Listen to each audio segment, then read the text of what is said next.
Usually when I introduce myself, I call myself a person in recovery. What this means is I don't use any psychoactive substances. These substances are alcohol, cannabis, cocaine, drugs in general.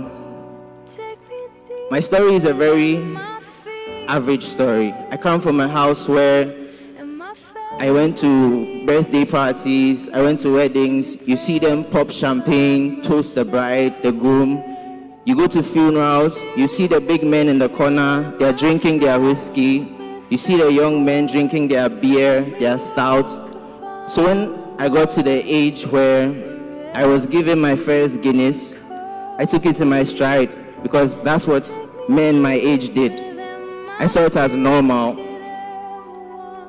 By the time I was in high school, I had found cigarettes and cannabis.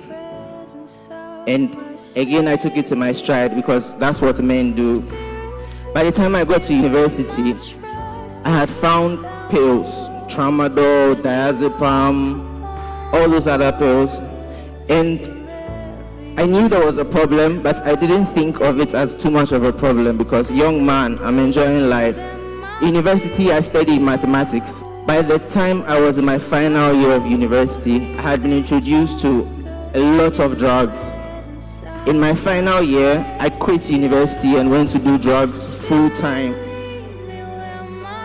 It took 2-3 years for me to lose my job, my car, my apartment, my friends. I lost everything.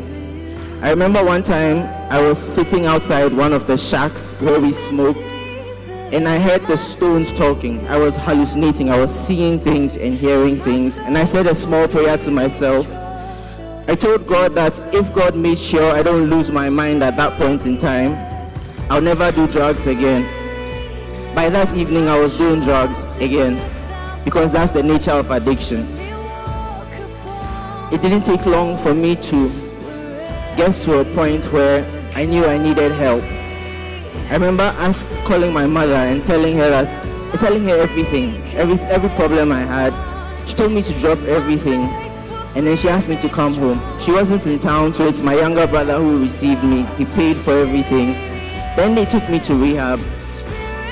I stayed at that rehab for about 2 years. I relapsed twice in that rehab. But today I'm standing here as living proof that there's a way to overcome addiction. In that rehab, I was able to get a degree, a banking and finance degree, in that 2 years, to the glory of God. In that same rehab, I met this colleague of mine, and we had discussions about traveling the world and spreading the message of recovery and giving people hope that it's possible to overcome addiction. Today is proof that the prayers we had in the rehab actually work. We are both here, we've both overcome addiction, and we are sharing the blessing God has given us. This same colleague of mine, after being in the rehab, went on to manage the rehab. And as at the time we were leaving last year, that rehab was the best rehab in Ghana, to the glory of God. Today we've been brought here by the good people of Serene Haven Rehabilitation Facility to share our blessing.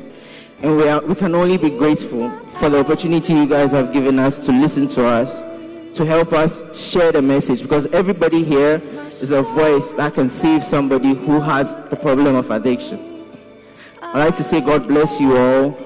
God bless the head pastor, all protocols observed.